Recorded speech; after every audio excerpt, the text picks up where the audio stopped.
Topic 7.1 is an outline of DNA structure. When covering this topic, it's important to emphasize that DNA is a double-stranded molecule and that its basic subunit is a nucleotide. Now, the students will be expected to be able to draw and label a nucleotide as well as a DNA molecule consisting of at least 2 pairs of nucleotides. Okay.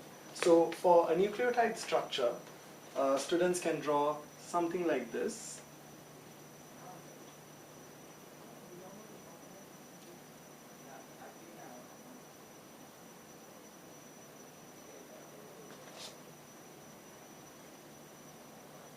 Where the circle would represent the phosphate group. Is this visible?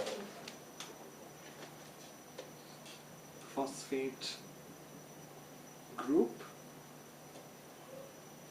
The pentagon would be representing the pentose sugar, which in the case of DNA would be the sugar deoxyribose.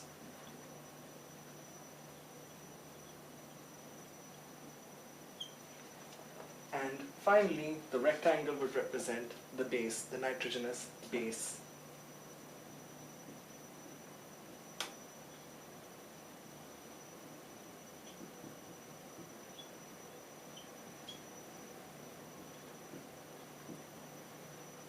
Students also will need to be able to identify the direction of the DNA molecule. For this purpose, it's important to emphasize that in the pentose sugar, the carbon atom labeled carbon 1 is over here, attached to the nitrogenous base.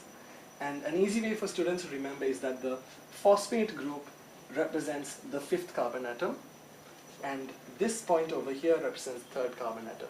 I'll come back to this point when I draw a DNA molecule in full later. With respect to the nitrogenous bases, students should be able to categorize the nitrogenous bases into 2 main groups: the purines and the pyrimidines.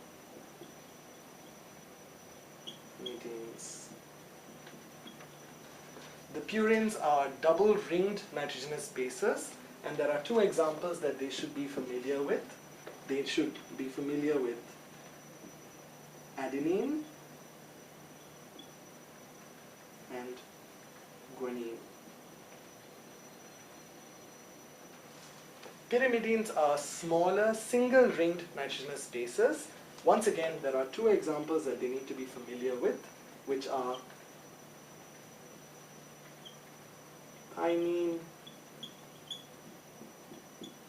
and cytosine. At this point, I would usually interject and tell the students that in the case of RNA, they will have another pyrimidine called uracil in place of thymine, and in RNA, once again, they will have ribose instead of deoxyribose. But this is to be covered again later under the transcription section. I'm going to just erase the board for a minute.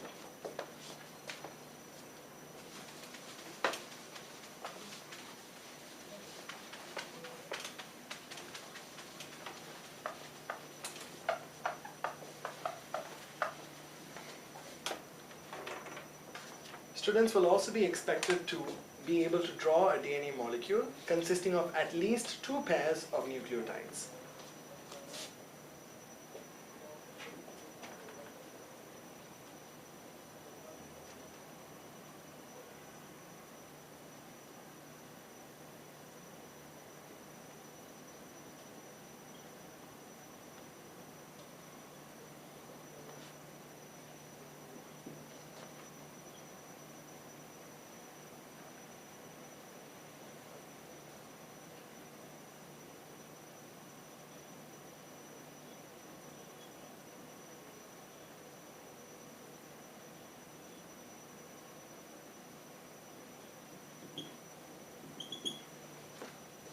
This is something like what a 2 nucleotide pair DNA molecule would look like. Now on this diagram, students need to be able to label direction. As I mentioned earlier, the phosphate group is always found on the 5' end of the DNA molecule. So put a 5' there, while the end which does not have a protruding phosphate group will always be the 3' end. Same for this side of the molecule, 3' and 5' ends. I would also emphasize to the students that they should note that the two strands that are found here are running in opposite directions from each other. They should also know that these bonds shown in the dark blue lines represent covalent bonds.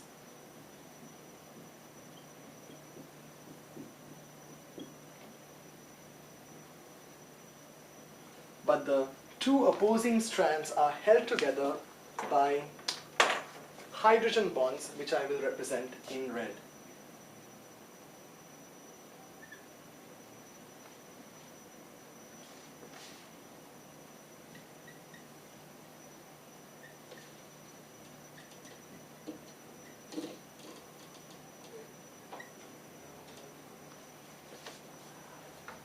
The hydrogen bonds are formed on the basis of complementary base pairing with bases, nitrogenous base adenine always pairing up with the nitrogenous base, sorry, I made a mistake there. The nitrogenous base guanine always pairing up with the nitrogenous base cytosine by forming 3 hydrogen bonds, while the nitrogenous base adenine pairs up with the nitrogenous base thymine by forming 2 hydrogen bonds. This complementary base pairing holds the two strands of the DNA molecule together. Once you've covered the basis of DNA structure, I would go on to talk about how the DNA molecule is stabilized by being wound around proteins known as histone proteins.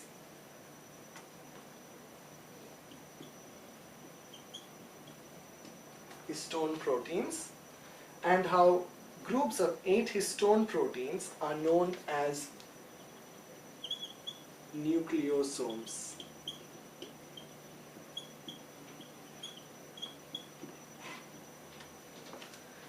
These nucleosomes are important for the condensation of the DNA molecule to form a chromosome itself. Furthermore, I will elaborate to the students that the overall DNA molecule has a large portion of non-coding segments as well as coding segments, which will be important for the section on transcription later on.